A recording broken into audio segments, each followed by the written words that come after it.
Yeah, I think you have to develop your culture from the ground up, and it has to be the expectations of the team. And you know what? Your culture changes every year because your team is different every year.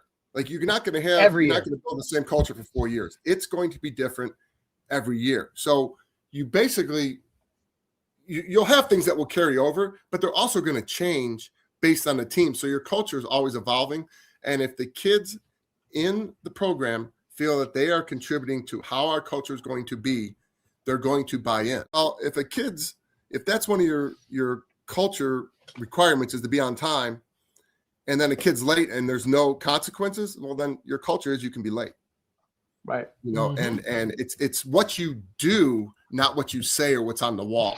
So it's by the expectations that you have. And I think the transformational leadership comes from what does each kid need in order to be successful. That's why the communication, talking with the kid daily.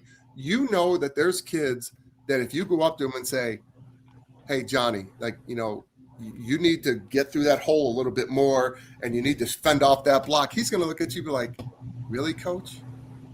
And then if you yell, and then, that's the kid that needs to be yelled at. And then the kid who needs to hear that, you yell at him, he's going to panic and not know what to do. So, it's all in how you approach each kid and, those type of things. And the transformational leadership is where you're at to where you want to go and who's going to help me get there.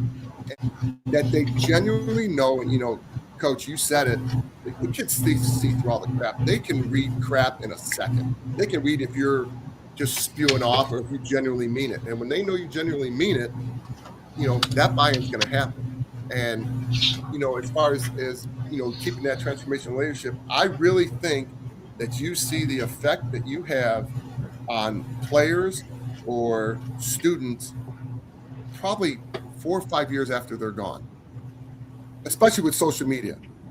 Are they coming back because they want to, or they say, hey, coach, this helped me now because of the situation that happened, or I wish I would have listened to you then instead of having to learn now.